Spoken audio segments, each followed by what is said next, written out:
Olá a todos, muito obrigado por estarem aqui neste segundo dia de Mar Mostra. Vamos conversar um bocadinho sobre 3 filmes aquáticos, não poderia ser de outro modo. Portanto, eu e o Paulo Fajardo, que aceitou o meu desafio aqui em substituição do André Marques, de conversar um bocadinho sobre filmes como Avatar, O Caminho da Água, há quem lhe chame também O Caminho da Tortura, mas já lá vamos. O Abismo e também Jaws, a propósito dos seus 50 anos. Passo-te a bola a ti, Paulo, que sei que queres fazer uma breve apresentação. Pronto, a apresentação. Primeiro, saudar-te e agradecer-te o convite. E depois, para mim, é um enorme prazer poder estar aqui na Mar Mostra, porque eu e o Paulo Delgado somos os fundadores deste festival. Começamos em 2017, a partir de uma ideia do Paulo Delgado, que depois ganhou asas e hoje passou de mostra a festival de cinema. E então é com muito agrado que eu estou aqui hoje, na qualidade de espectador e não de participante tão ativo. E eu sei que o festival está entregue em boas mãos, e também com o Alexandre Vaz, para além do VHS, o podcast de cinema que faço com o Daniel Louro já há cerca de 14 anos. Faço parte de um novo projeto, que é o Cineclube Gândara Bairrada, que também estreou há pouco tempo, no Cineteatro Messias. E é um projeto que, como o nome próprio indica, assambarca aqui 2 regiões, a Gândara e a Bairrada. E é um projeto que tenta, de alguma forma, colmatar aqui um espaço cinzento que existe entre Coimbra e Aveiro, onde não há tanta divulgação da 7ª arte. E não há também tantas salas quanto isso onde isso possa acontecer, e nós, ao invés de tentarmos trazer as pessoas às salas, porque não as há, tanto quanto isso, tirando o Cineteatro Messias e em Anadia também, nós vamos tentar estabelecer protocolos. Já estamos no terreno a desenvolver esses protocolos com associações locais, e também com escolas, e vamos tentar levar o cinema às localidades, às pessoas, e tentar perceber se esta forma funciona com aquelas pequenas comunidades em que não têm tanto acesso a saírem e a irem às salas de cinema. É um projeto que está agora a começar e que vai dar bastante luta e bastante também gozo a desenvolver. É um trabalho de formiguinha, mas que alguém tem que o fazer. Exatamente, não é? exatamente. E esse sentir o pulso, penso que faz todo o sentido, não é? Sentir o pulso à população, porque efetivamente é sedenta de cinema, apesar agora da hegemonia das séries, ainda há público de cinema. Muitas vezes não existem, são propostas que ou aliciem ou, lá está, formas de fazer chegar efetivamente a pessoas que até gostariam de ver os filmes, mas por uma ou outra razão mantêm-se em casa. Às vezes é mesmo uma questão de dar uma alternativa, uma opção, uma escolha. Porque hoje em dia é tudo muito mais fácil, muito mais acessível via streaming, e o cinema perdeu algum do seu espaço como evento, porque eu ainda sou da época em que ir ao cinema tínhamos que planear antecipadamente toda uma ida ao cinema, escolher bem o filme que queríamos ver, e porque nós íamos dedicar uma noite da nossa vida para ver um filme. E hoje em dia o cinema passou para estar relegado para um espaço de entretenimento, de preencher 1 ou 2 horas na vida de alguém. E eu acho que o cinema é mais do que isso, e é isso que nós estamos a tentar combater, arranjar o espaço que o cinema merece, para que as pessoas possam aceder não só a cinema contemporâneo, mas a outro tipo de cinema, e de vários géneros, seja documentário, seja de outros continentes. Nós queremos trazer uma variedade de cinema, tanto em género como de época, para que as pessoas possam ter uma real oferta diferenciadora, e ter essa opção, pelo menos. E o Aurora do Murnau, que foi efetivamente uma escolha simbólica, verdade, para esse verdade. nascimento do Cineclube. A Aurora, Sunrise, significa o nascer de um novo dia, e foi uma opção pensada também, não só pelo título, mas também, que é o início de um novo projeto, de uma nova era, de uma nova forma de pensar o cinema aqui a nível regional, pelo menos em rede, nos vários concelhos que compõem tanto a Gândara como a Bairrada. O que não é novo, mas também merece celebração, é o primeiro filme que vamos comentar hoje, não é? Exatamente. 50 anos. O Jaws, o Tubarão, 1975. É um filme que merece toda a nossa atenção. Vamos ver umas imagens e já arrancamos já com a conversa. voltamos à conversa. Muito bem.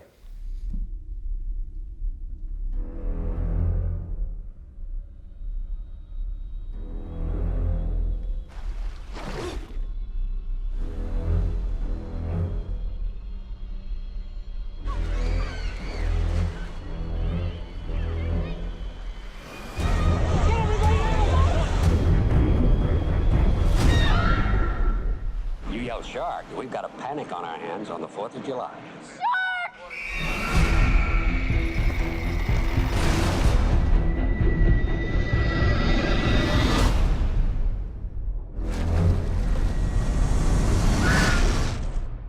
Yeah, they're all gonna die.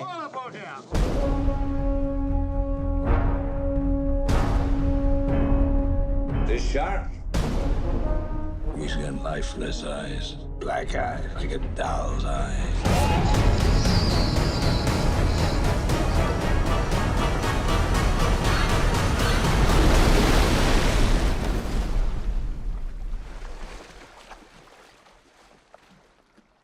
You're gonna need a bigger boat.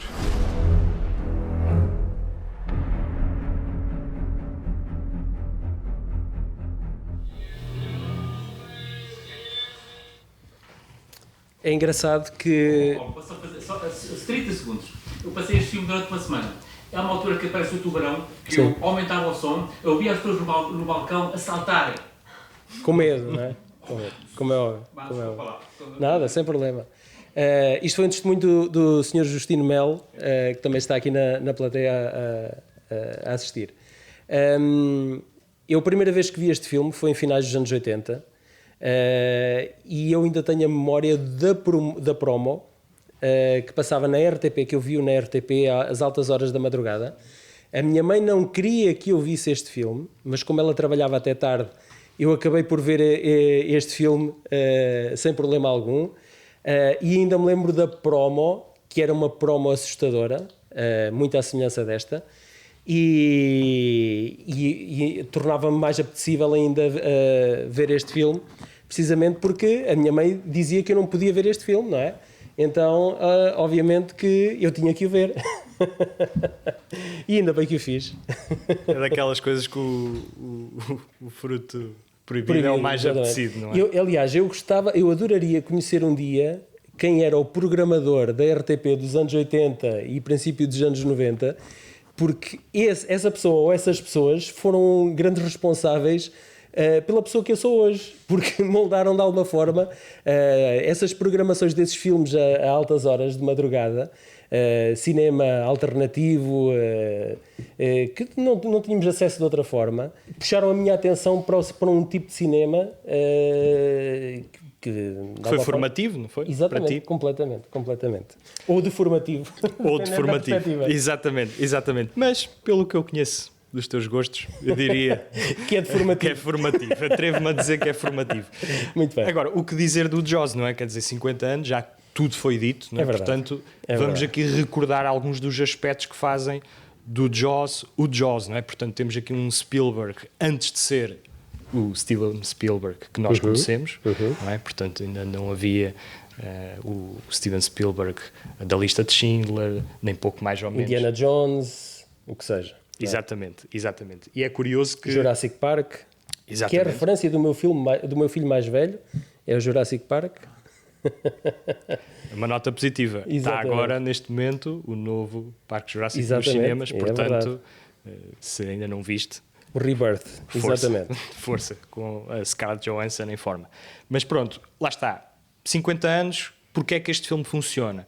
Porque, de facto, o suspense foi aqui trabalhado de uma maneira bastante original, não é? Nós vinhamos de uma época em que o cinema americano apostava muito nos épicos, onde o cinema era mais do que entretenimento, um evento, não é?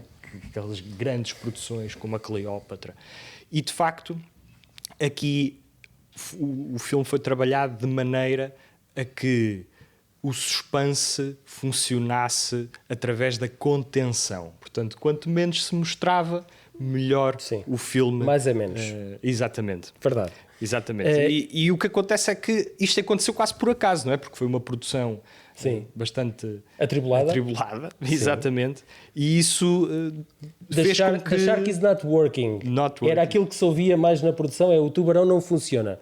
Porquê? Porque era um tubarão mecânico e estava sempre a variar, e então eles usaram-no cada vez menos, e isso acabou por funcionar em favor do filme.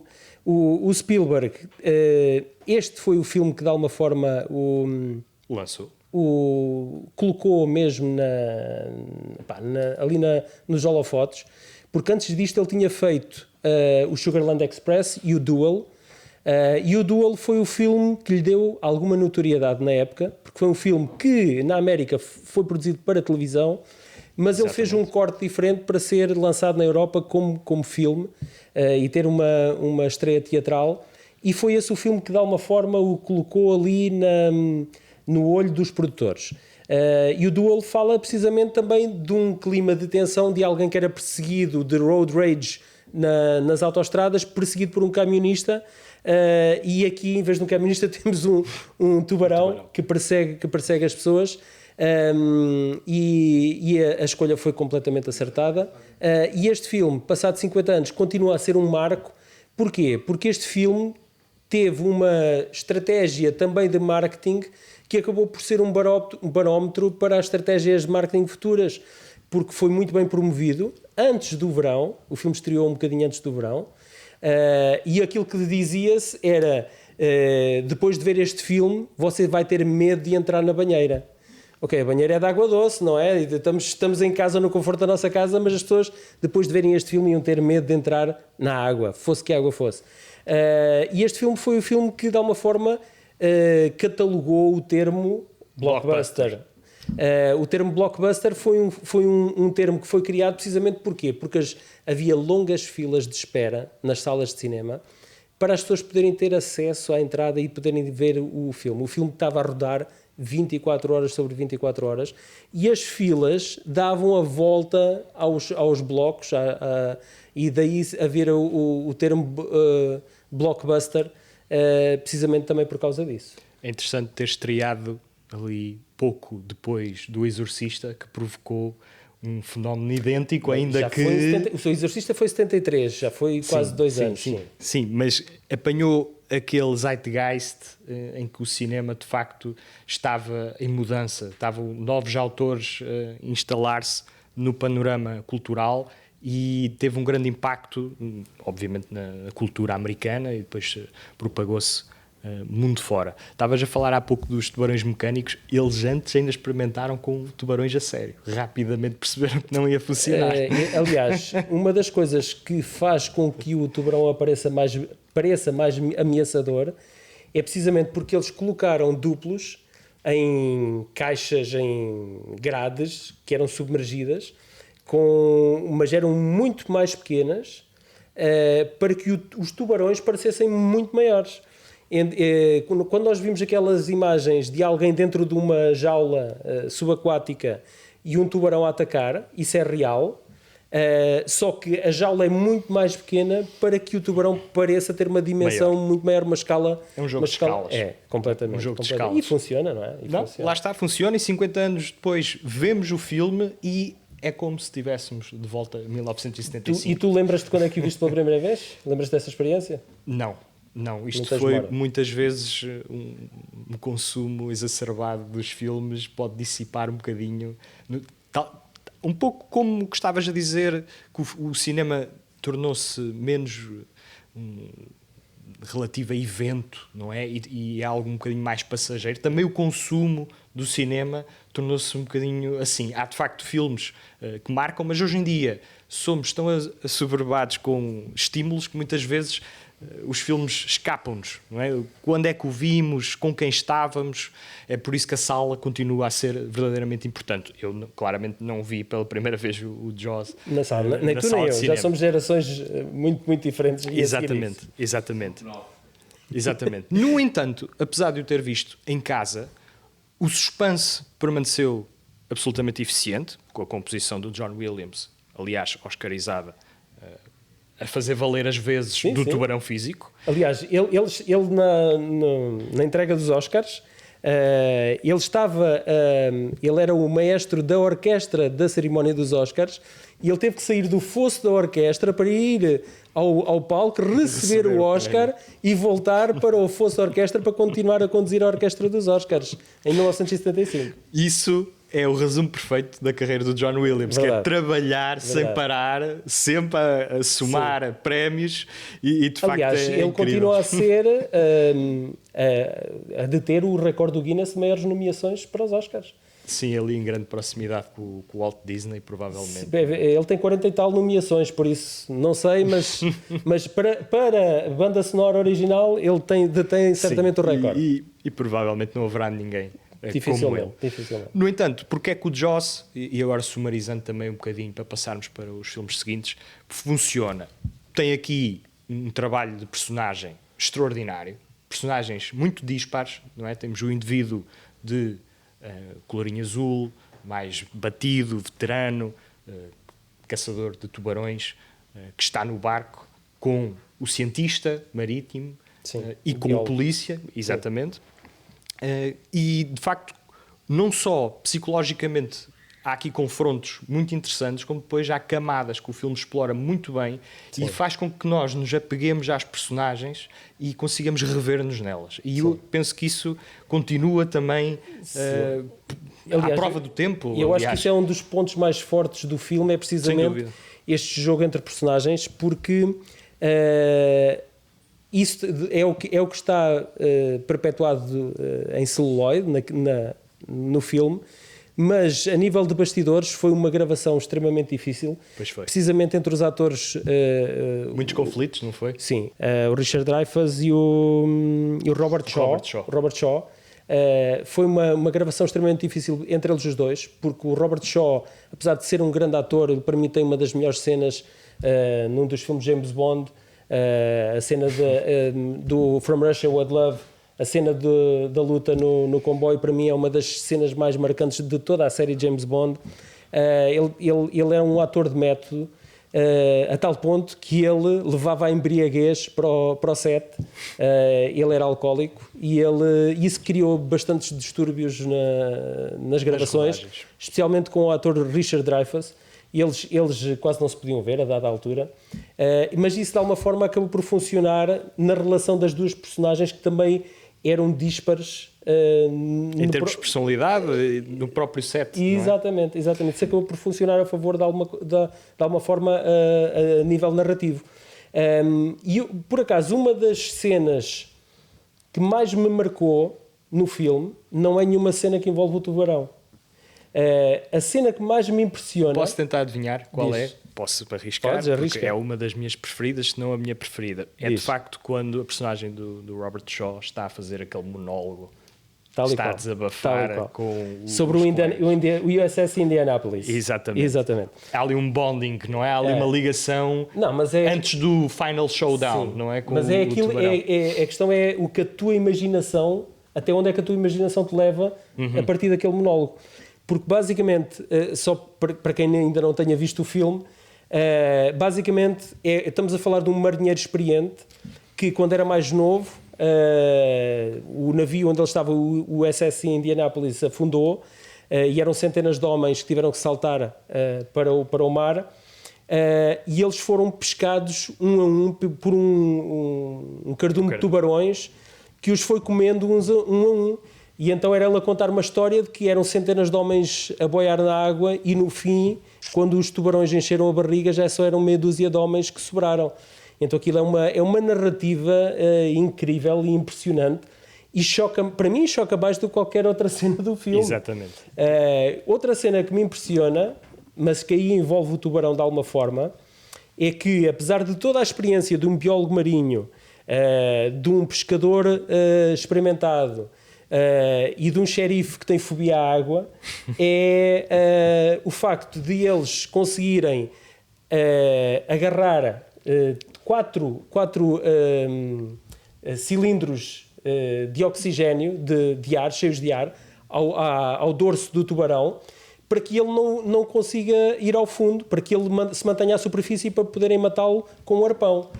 A questão é, toda a gente diz que é impossível um tubarão ir mergulhar com aquele lastro nas costas. O que acontece é que o tubarão vem em direção à orca, que é o barco onde eles estão, que se chama orca, e o tubarão passa por baixo do barco. Eu, nesse momento, sinto um calafrio na espinha. É quase sobrenatural, não é? Exatamente. É um elemento quase sobrenatural É mesmo que isso. precede um bocadinho aquele cinema de slasher, não é, que depois, com os Halloween e os sextas-feiras Exatamente. 13 da vida, nós vamos ver nos anos subsequentes. Exatamente. Não é? Portanto, temos grande suspense, temos grandes personagens, eu podia adicionar um grande sentido local. Portanto, aquela praia, nós sentimos o ambiente, sentimos a aflição, sentimos também por parte do oficial do município que quer tentar...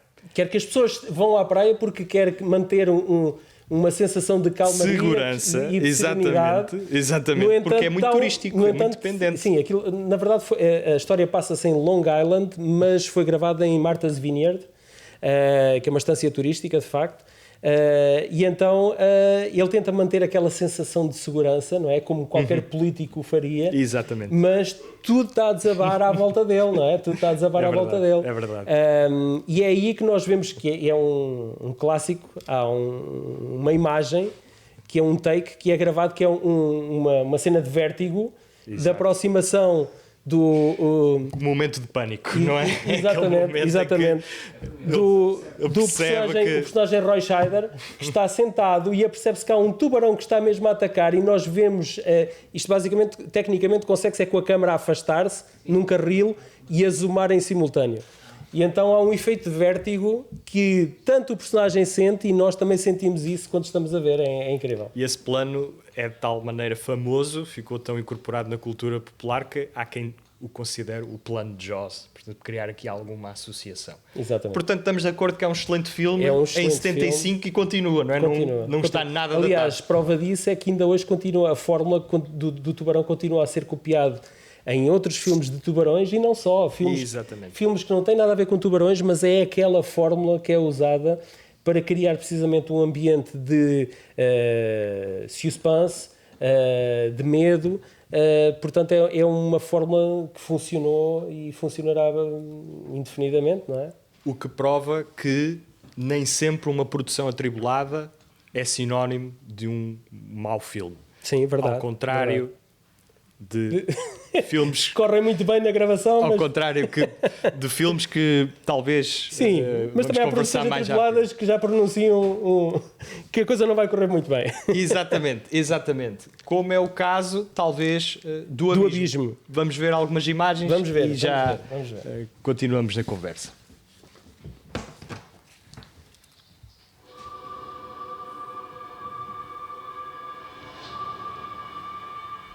An American nuclear submarine went down. Your company has authorized the Navy's use of this facility for a rescue. My people are not qualified for this. We're oil workers. Lieutenant Koff will transfer it down to you with a SEAL team. You'll do absolutely nothing without direct orders from me. There is something down there. Something not us. Not human.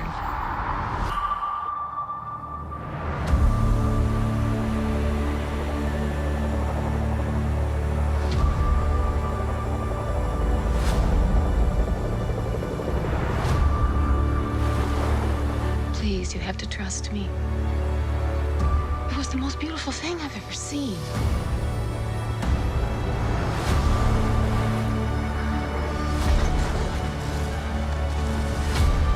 We all see what we want to see. He sees hate and fear. You have to look with better eyes than that.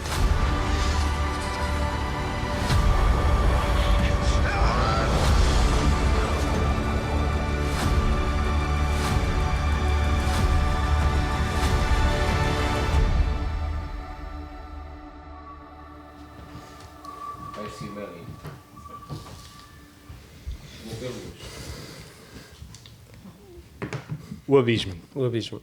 O que fazer do Abismo. Portanto, um filme que, depois de ter sido produzido, o Ed Harris, um dos protagonistas, recusou-se a falar sobre a produção e não só o Ed Harris. do filme do James Cameron. A Mary Elizabeth Mastrantonio também se recusa a falar sobre o filme. É assim, antes de mais, este filme é uma obra-prima.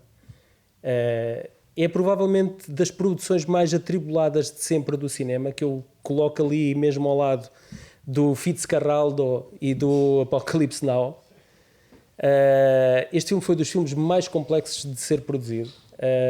Este filme, eles usaram um silo nuclear desativado que encheram com mais de 8 milhões de litros de água para poder gravar as cenas de forma controlada.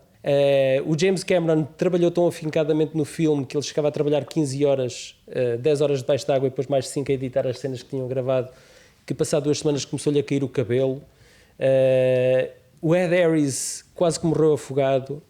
Durante uma cena de reanimação no filme, Mary Elizabeth Mastrantonio gravou 60 e tal takes de uma cena em que ela levava chapadas a sério e ela quebrou a cena e disse ao realizador: nós não somos animais, não nos podem tratar assim. O James Cameron tem uma fama de ser aliás, a alcunha dele é Iron Jim, precisamente porque ele não é uma pessoa fácil de lidar no set.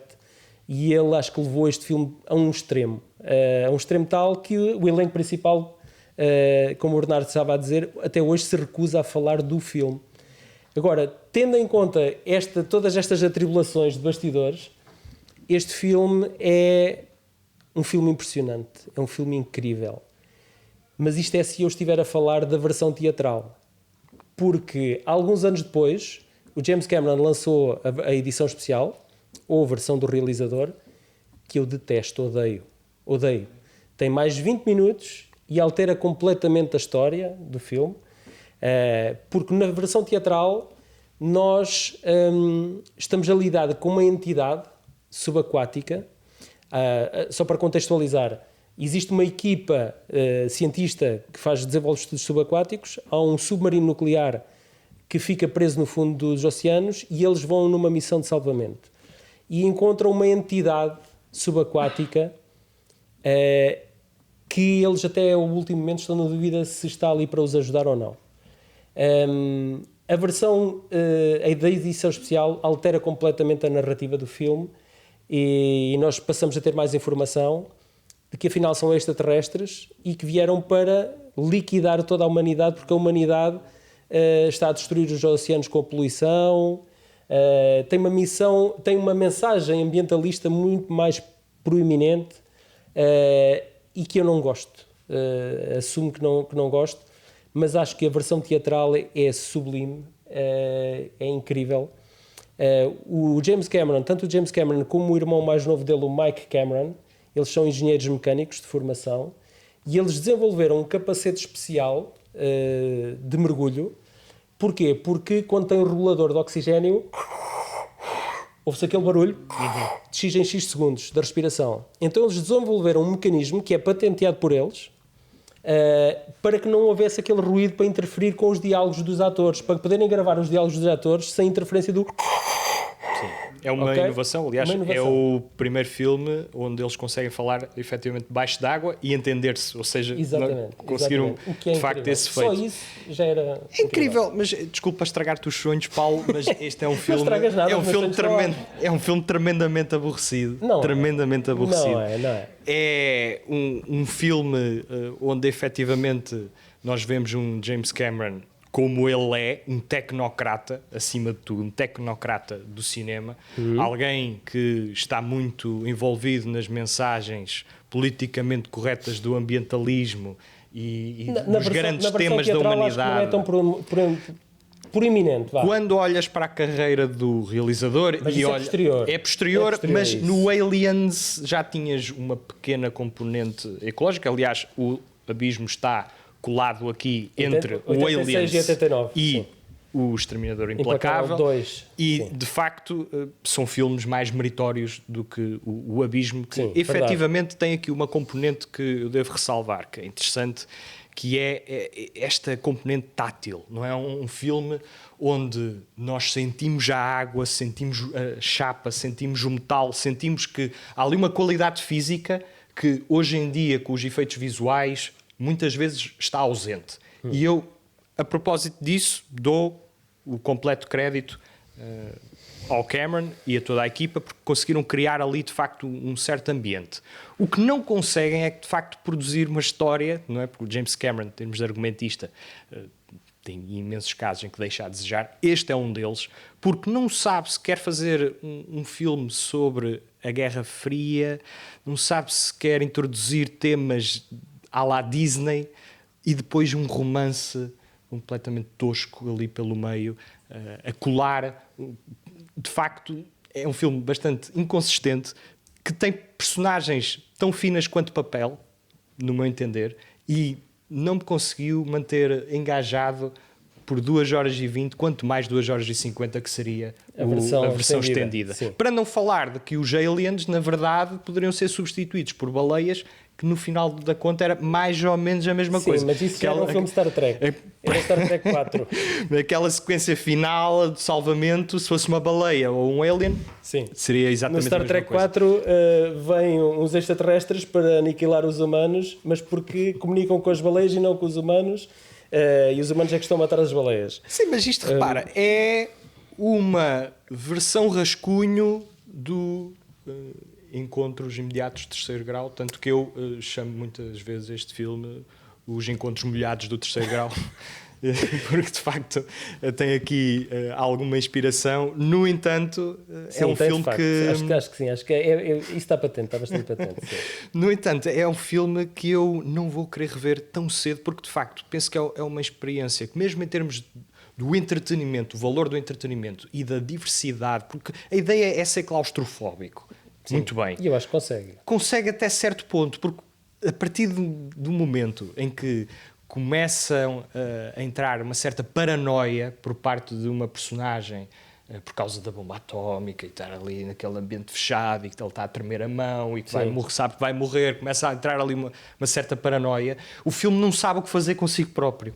E então coloca o ângulo dos aliens para tentar cativar, não o consegue. Em termos de efeitos visuais, na altura, pode ter sido interessante. Hoje em dia estão datados e mais ou menos reduzidos àquilo que era a tecnologia, pronto, à data. E efetivamente não acho que seja pouco mais ou menos um filme interessante, mas que demonstra, sim, alguns aspectos do James Cameron, que são o seu fascínio pela tecnologia, pela capacidade de olhar para o cinema como uma invenção, não é? Como todas as grandes evoluções do cinema deveram ser efeitos tecnológicos, não é? Portanto, a coloração, o sonoro, mesmo esta questão dos efeitos visuais, com o George Lucas aqui a introduzir os filmes de Star Wars e não só, mundos completamente artificiais onde nós nos sentimos imersos. Aqui essa imersão tem um sentido tátil, ok?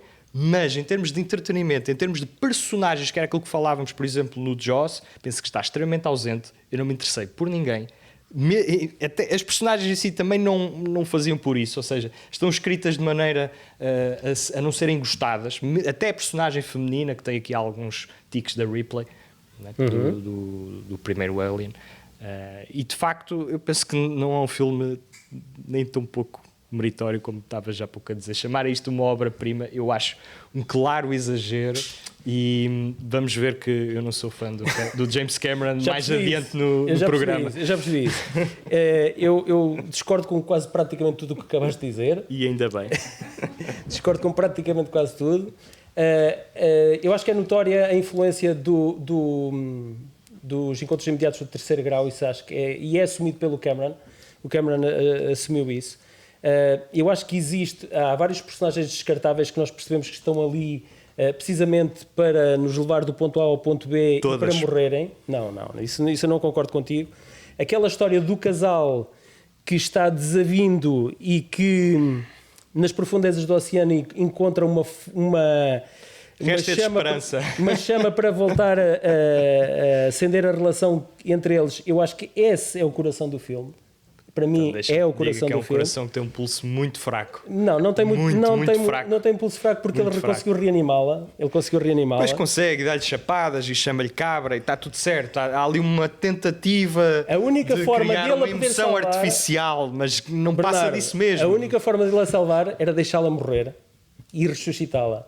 Isso para mim foi incrível. A não sei quantos metros, centenas de metros de profundidade, a única forma deles os dois poderem sobreviver era ele deixá-la morrer para depois reanimá-la. Eu nunca assisti a nada deste género, isto pareceu-me tão original com uma carga emocional incrível, brutal. Depois tu tens aquela parte, há um terceiro ato em que é-nos introduzida uma tecnologia que é real, em que é respirar líquido. Exatamente. Respirar líquido para se ir a outras profundidades para aguentar a pressão do oceano, não é?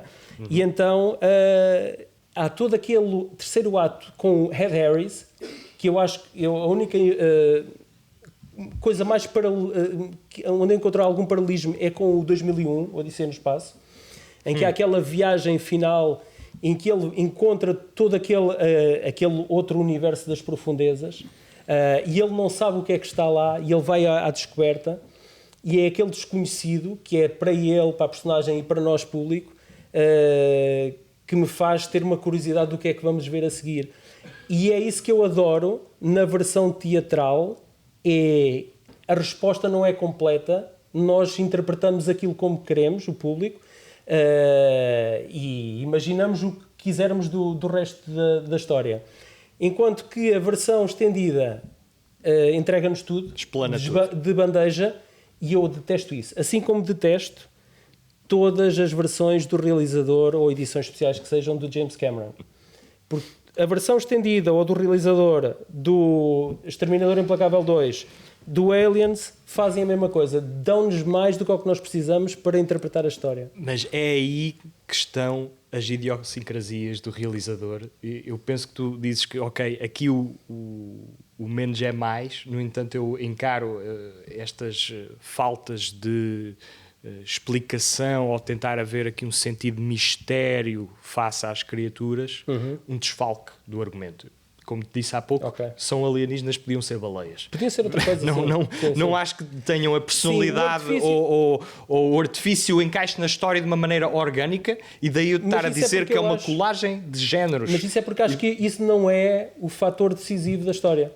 O fator decisivo da história é a história daquelas duas pessoas, daquele casal. É insuficiente. Eu acho que isso é o fator que te deveria ter agarrado ao filme quando estarias a ver, que a mim foi o que me cativou. Tudo o resto foi aquilo que levou aquele casal a estar no momento em que encontramos no início do filme até ao momento final em que depois os voltamos a encontrar. E é toda aquela trajetória que nos leva ao que mudou entre eles. Okay? Podia ser baleias, como tu estás a dizer, podia ser outra coisa qualquer, mas é todo esse arco narrativo é que me faz gostar tanto deste filme. E depois é precisamente o clima de tensão, que é de clausura, de estares num ambiente alienígena, inóspito, quase reminiscente do Aliens, que te remete para aqueles espaços confinados. Até quando tens ar para respirar, tu estás confinado de alguma forma, e isso deixa-me, apesar dos 160 minutos de duração do filme, deixa-me em constante susteiro de respiração. Eu até respiro mais devagar a ver aquele filme. Eu de facto suspirei, mas foi de alívio quando acabou. Portanto, eu já percebi que não nos vamos entender, quanto ao abismo. Vamos ver se passa o mesmo com o próximo filme, o último da nossa conversa. De referir ainda que este filme ganhou o Oscar, ele foi nomeado para 4 Oscars, venceu o de efeitos visuais. Precisamente. Exatamente. Precisamente por causa daquele efeito da água, do drone que entra pela estação submarina e que mimica o rosto da atriz, da Mary Elizabeth Mastrantonio, que foi um feito notável para a altura, em 89, e que foi nesse momento em que o James Cameron se apercebeu que a tecnologia tinha evoluído o suficiente para então começar a embrenhar-se na produção do Exterminador Implacável 2 e então conseguir o efeito do T-1000, que era o metal líquido, pelo qual todos nós conhecemos esses efeitos no filme, e de alguma forma este filme lançou essa pedrinha para que se começasse a pensar na produção do T2. E de facto essas inovações ligam muito com o trajeto do James Cameron, Verdade. que com o Avatar... Sim, é um tecnicista, sim. Se é isso que tu queres dizer. Um tecnocrata. Tecnocrata é diferente. Não, é um tecnocrata na medida em que privilegia a tecnologia face à história, praticamente sempre, nas raras vezes. Mas não, eu acho que não consegue sempre. Impossível. Mas ele tenta criar um equilíbrio entre as duas coisas. Mas é uma tentativa. Para ti é falhada. Completamente. Para mim não é sempre completamente. falhada. Mas repara, o abismo não é o pior dos casos. E vamos falar um bocadinho sobre Avatar. A tortura o caminho da água, vamos ver o isso, caminho então. da água. Vamos falar um bocadinho já a seguir. Eu acho que ao trailer. a minha opinião já vai enverdar no teu sentido.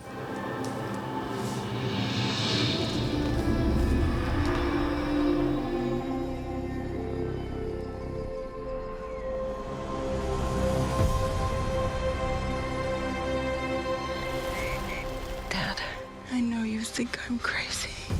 Behind those big rocks. But I feel her.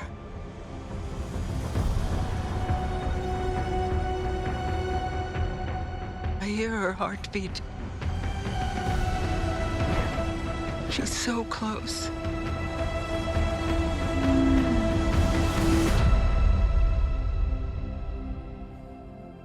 So what does her heartbeat sound like?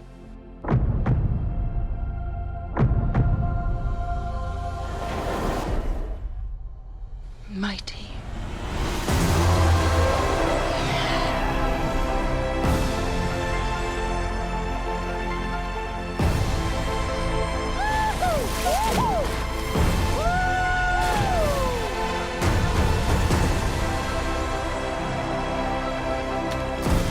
We cannot let you bring your war here. Outcast. That's all they see. I see you.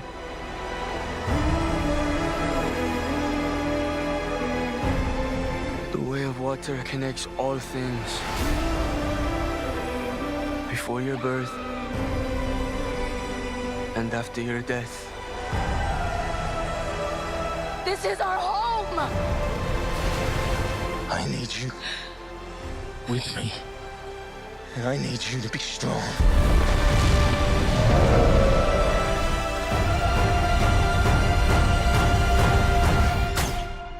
Strongheart.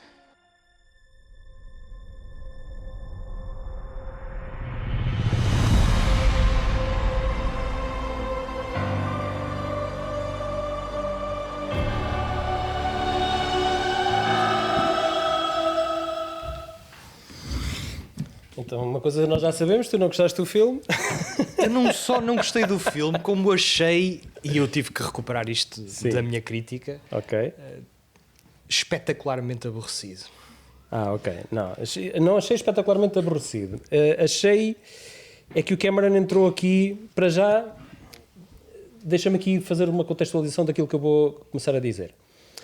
Eu acho que o Cameron é um dos realizadores do cinema moderno mais inovativos, inventivos, criativos. Tecnologicamente falando, Teríamos de concordar. Epá, e se formos falar até da linha narrativa dos primeiros Terminador e do segundo também, até do True Lies, e eu acho que ele quis enverdar por este universo do Avatar e impediu que nós, espectadores, cinéfilos e fãs do cinema dele, tivéssemos acesso a outras coisas que ele podia oferecer-nos, porque ele mergulhou de tal forma neste universo Avatar que isto vai levá-lo até 2031, até à idade de 78 anos, e ele já está desde 2000 e pouco de volta dos Avatares, o que inicialmente era para ser uma trilogia, agora são 5 filmes. Ele mudou-se para Nova Zelândia com a família, precisamente para estar mais perto dos estúdios de pós-produção, que é a UETA do Peter Jackson, que está a fazer a pós-produção destes filmes. E ele basicamente empenhou toda a vida dele, toda esta fase mais final da vida dele e da carreira dele, na produção destes avatares. Se há uma coisa que eu aprendi a fazer é a não subestimar nenhum realizador, independentemente da fase da carreira em que ele esteja. Contudo, eu acho que o primeiro Avatar foi um marco técnico incrível. Ele levou a fasquia a um ponto fantástico. Ele soube apanhar o trend do 3D. Um trend repetido, aliás. Naquela altura não, porque ele levou um bocadinho a fasquia a esse nível, tanto que o filme foi lucrativo porque os bilhetes também eram mais caros. Eu acredito que isso fosse um dos artifícios que fez com que o filme tivesse sido tão lucrativo, porque ver um filme 3D era quase o dobro de ver um filme 2D. Contudo, este segundo filme, pelo qual nós aguardámos, 12 anos? 12 anos. 12 anos. Aguardámos 12 anos por este segundo filme e eu vejo uma repetição do primeiro filme. Eu estou a rever praticamente o primeiro filme. O primeiro filme apresentou-me um vilão interpretado pelo Stephen Lang. Para mim foi um vilão que era dos últimos anos, tinha sido um vilão que eu adorei, um vilão do cinema. Não é fácil nós gostarmos de um vilão e eu adorei aquele vilão. Aliás, o personagem que eu mais gostei do filme foi o vilão. Contudo, esperámos 12 anos e há quase uma repetição daquilo que nos foi entregue. E a única coisa que nos é apresentada de novo é uma nova evolução tecnológica, um novo passo tecnológico, que é ver o 3D já sem precisarmos de usar óculos 3D. E de facto o Cameron, agora, à semelhança do que o Bernardo estava a dizer, deu uma contribuição incrível ao cinema a nível tecnológico. Agora, a nível da narrativa, não nos trouxe nada de novo com este filme. Não, é absolutamente redundante e finalmente agora retomamos a concórdia. Sim, agora voltamos a... Divergimos e estamos a convergir um pouco. A convergir, portanto estamos a fazer o full circle aqui para terminarmos a conversa. De facto, este Avatar, o Caminho da Água... é um showreel tecnológico. Estávamos a ver há pouco o videoclipe e a sensação que me dá é muito videojogo, videoclipe, tem um conjunto de imagens aliciantes, portanto é um filme cheio de açúcar, mas depois quando vamos olhar para a composição nutricional, provoca diabetes. Efetivamente não é um filme que nos nutra de algum modo que não esse, porque de facto olhamos para o primeiro filme e temos aqui uma série de rimas, portanto... É o mesmo filme, noutro contexto, e eu atrevo-me a dizer que daqui a uns meses, quando tivermos o Avatar 3, vamos ver o mesmo filme, mas agora com o fogo. Bem, mas eu já estou a adivinhar, porque quer dizer, ao contrário do que tu estás a dizer, eu penso que ele vai ficar pior com a idade, eu penso que a tecnologia vai avançar e ele vai contribuir para esses avanços. No entanto, em termos de narrativa, ele vai continuar com as suas obsessões, vai continuar a bater nos mesmos temas. Voltamos aqui ao tema do ambientalismo. Sim, isso de facto está muito mais exacerbado neste filme. Está completamente. Muito mais.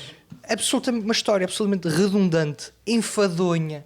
O filme é 3 horas e 20 e eu, a meio do filme, já estava a transpirar, porque tinha que estar aqui mais 1h30.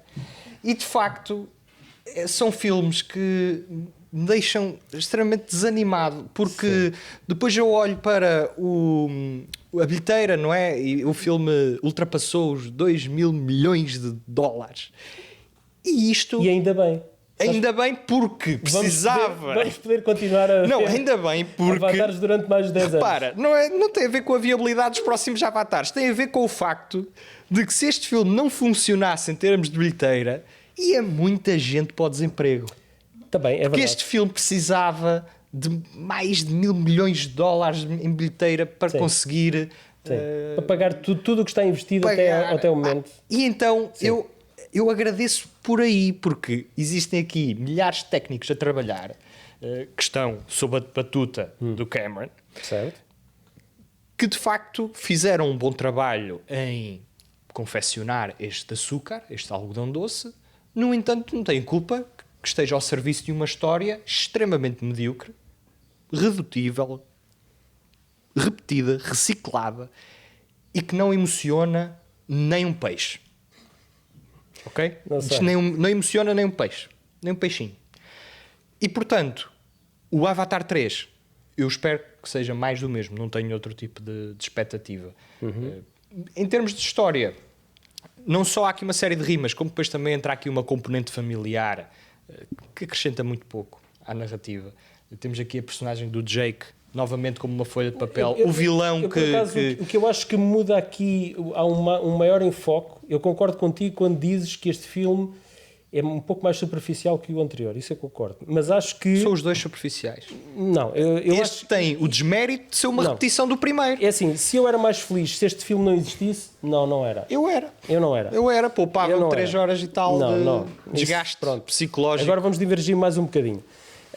Eu acho que o filme é um exercício técnico, olhando, porque eu quando vejo um filme não avalio só por um aspecto, eu tento avaliá-lo como um todo. Nem eu. E tento perceber, ok, quais são os pontos positivos que eu retiro deste filme, e a parte narrativa se calhar acaba por ser a mais fraca. Agora, contudo, eu acho que este filme tem um foco maior na família, é mais para dentro, e na comunidade. Mais do que até, porque o primeiro filme é um filme que é o Pocahontas, é uma nova versão da Pocahontas, em que nós, em vez de sermos invadidos por uma espécie alienígena, nós somos os invasores, os humanos são os maus da fita que vão invadir um outro planeta os colonizadores. Para ir buscar recursos naturais. E aqui tu tens mais um enfoque na família, e é isso que eu sinto quando vejo o filme. Acho que é um bocadinho longo, mais do que o que seria necessário. Acho que deu um passo evolutivo a nível técnico incrível, e eu dou mérito a isso a este filme. Foi nomeado para 4 Oscars, ganhou precisamente pelas questões técnicas, ok, novamente, e eu acho que o filme tem menos a favor em relação ao primeiro filme, mas eu não subestimo o Cameron, porque ele, vezes sucessivas, já provou que ele consegue dar a volta e mostrar-te uma coisa completamente diferente daquilo que o público está à espera. Portanto, eu vou aguardar a minha opinião para ver o filme, para que o filme estreia, o terceiro, para depois então, perceber se este filme é um bocadinho, se o terceiro filme é de facto uma continuidade descendente daquilo que foi o primeiro e o segundo, ou se há aqui alguma coisa que me faça pensar, ok, valeu a pena esta espera, estes anos todos. Repara, quando eu olho para a bilheteira de filmes como este, tenho a confirmação da minha teoria de que, de facto, as pessoas não estão à procura de ver bons filmes.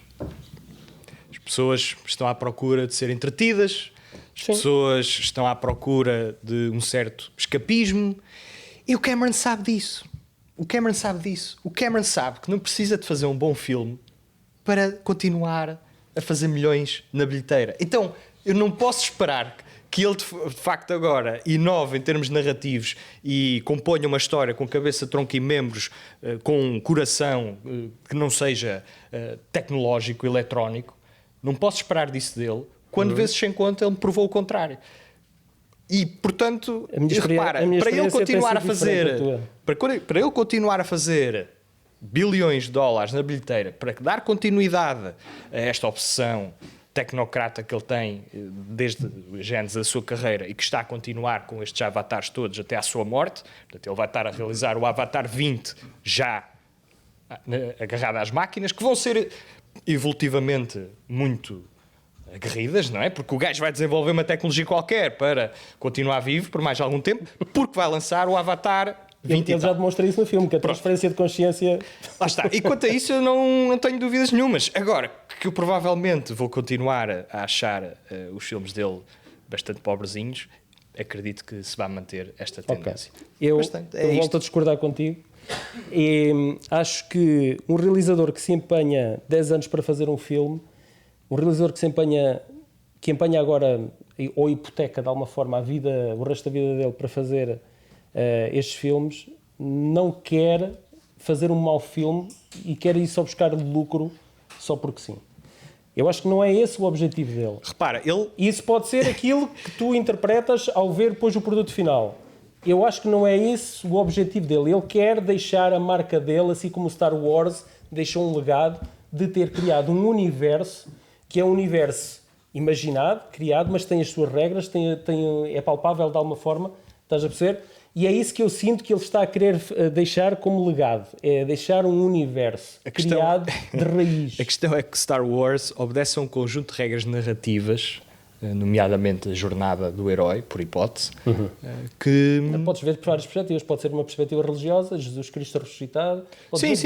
Sim, mas no fim da linha há coração, há pulso na história. Estás a falar da primeira trilogia? Estou a falar da primeira trilogia. Ok. Sim. Pronto, aí concordamos. Estou a falar da primeira trilogia. E de facto, há ali também avanços técnicos, mas depois há também matéria, há personagem, há coração, há outros elementos que fazem com que Star Wars seja a legião, tenha a legião, aliás, de fãs que tem. O que acontece com o Cameron é que ele comenta nos seus filmes sobre temas com grande escala, temas ambientalistas, temas ligados à humanidade, para mascarar a sua incapacidade de contar uma boa história. Isto é o que eu absorvo quando vejo boa parte dos filmes dele. O Exterminador Implacável é, por exemplo, um filme onde eu já vejo que ele consegue aliar a componente da artificialidade, não é, da robótica, com temas maiores e de facto consegue conjurar ali filme extremamente bom. O Aliens, sendo inferior ao primeiro Alien, também a componente da ação ali misturada com aquele universo, penso que também funciona muito bem. No entanto, estes são os dois grandes destaques. Depois é um marasmo de uma incapacidade narrativa, inclusive o Titanic, que é outra... O Titanic acho que foi um marco na carreira dele. O Titanic para finalizar, há decisivamente um James Cameron até ao Titanic e um James Cameron pós-Titanic, decididamente, em que eu acompanhava e acompanho afincadamente a carreira dele e a evolução dele, e eu estava sempre expectante de qual seria o próximo filme que ele iria apresentar. Agora já sabes os próximos 20, não é? E já sei os próximos 20. A questão é mesmo essa. Ele, depois do Titanic, ele enveredou por uma série de documentários subaquáticos sobre a expedição Bismarck, várias expedições aos destroços do Titanic, abdicou e depois começou a desenvolver este projeto do Avatar e abdicou de desenvolver o filme do Homem-Aranha, que ele estava a produzir, abdicou de fazer o Alita e passou para Robert Rodrigues, abdicou de realizar o último filme do Exterminador Implacável, abdicou de tudo isto precisamente para se dedicar a este universo. E eu sinto-me como fã dele um pouco defraudado por ele ter abdicado da carreira dele, entre aspas, só para se dedicar a este universo, porque eu acho que ele era capaz de mais, e eu queria mais dele, queria ver mais dele e outras coisas dele, que não só avatares. E, infelizmente, isto é aquilo que eu vou ter do Cameron. Se os filmes são maus, e vão ser progressivamente maus, é uma possibilidade. Mas se eu vou lá estar para ver, eu vou lá estar para os ver. Este foi o caminho da água, o caminho da água, Avatar, o caminho da água. Muito obrigado por terem estado a assistir. Paulo, obrigado. Uma última palavra. Olha, foi um gosto aqui debater ideias contigo. Olha, gostei especialmente de termos ideias divergentes aqui em relação aos filmes, porque temos perspectivas diferentes da mesma história. Sim, e fica aqui a promessa de que vamos a outra. É possível que sim, porque não? Muito obrigado, muito obrigado. Muito obrigado pela vossa disponibilidade. Obrigado. Ora é essa, vamos jantar. Obrigado ao público e à plateia. Muito obrigado. Então vá.